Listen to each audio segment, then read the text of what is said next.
Olá, eu sou Carolina Kawamura Haddad, oncologista clínica, dedicada à oncologia torácica, e eu tenho a honra de participar mais uma vez dessa edição do Simpósio do GBOT, o Grupo Brasileiro de Oncologia Torácica, um evento extremamente relevante para quem cuida de pacientes com câncer de pulmão e outras neoplasias do tórax, e eu tive a honra de apresentar uma aula baseada em casos clínicos, mostrando o papel da imunoterapia no tratamento do câncer de pulmão avançado e como essas terapias têm mudado a história natural da doença, como essa população de pacientes cada vez mais tem a chance de ter sobrevidas bastante longas, duradouras e com uma boa qualidade de vida.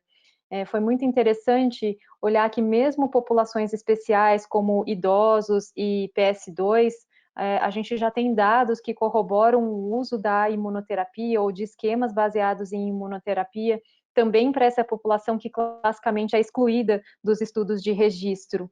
E a gente já tem alguns dados na literatura mostrando que isso pode ser factível, dado o perfil de toxicidade tão favorável das imunoterapias.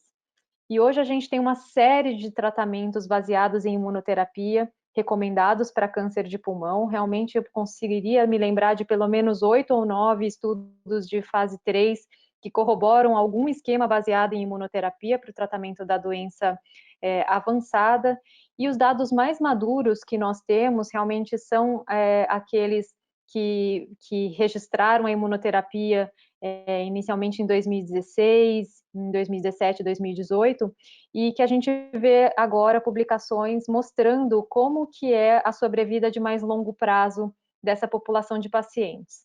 Por exemplo, no estudo Keynote 024, que é aquele estudo de fase 3 que corroborou o uso da imunoterapia para histologia escamosa e não escamosa, EGFR e ALK negativos, e com PDL1 autoexpressor, ou seja, acima de 50%, todo mundo sabe que houve um benefício da imuno em relação à quimioterapia padrão nesse estudo. E aqui os dados de 5 anos de segmento mostraram que realmente quem recebe a imunoterapia nesse cenário tem uma sobrevida de longo prazo, né? A taxa de sobrevida aqui foi de 32% em 5 anos, versus quase metade disso para o braço da quimioterapia.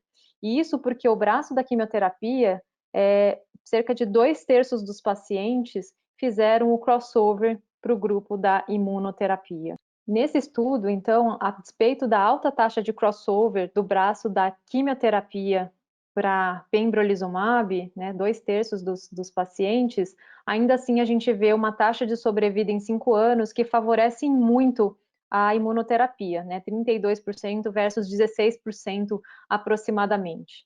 E o que é interessante é que quando a gente olha para a população que completou os 2 anos de tratamento, né, ou que tiveram resposta completa, de fato, um fator que foi bastante observado nesse estudo é que foi a profundidade da resposta, né? Esse grupo de pacientes teve pelo menos resposta parcial. A grande maioria teve resposta parcial ou completa. Então, esse tipo de avaliação, esse tipo de endpoint pode dar a dica para a gente de quem é aquele paciente que realmente vai ter um benefício de mais longo prazo. E o interessante também dessa população que completa esses 2 anos de tratamento, cerca de metade deles estão vivos e sem nenhuma forma de tratamento adicional. Isso é muito interessante também, né? Então, uma boa qualidade de resposta de longo prazo. Então, acho que é isso que a imunoterapia tem trazido de novo, e não é à toa que ela mudou a história natural da doença e que cada vez mais isso tem sido incorporado nos algoritmos de tratamento.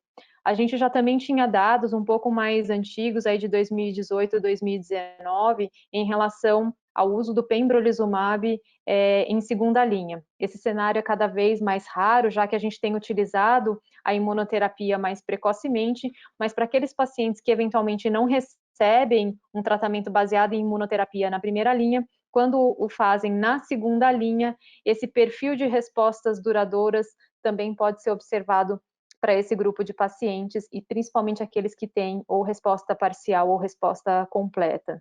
Então, a imunoterapia mudou a história natural da doença, não tenho dúvida disso, e que a gente pode administrar também para algumas populações especiais, fazendo o segmento adequado, acompanhando toxicidades, acompanhando os efeitos colaterais que podem vir da imunoterapia. Cuidar do paciente é muito importante, já que esse paciente tem realmente uma perspectiva de ter uma sobrevida de longo prazo e de boa qualidade.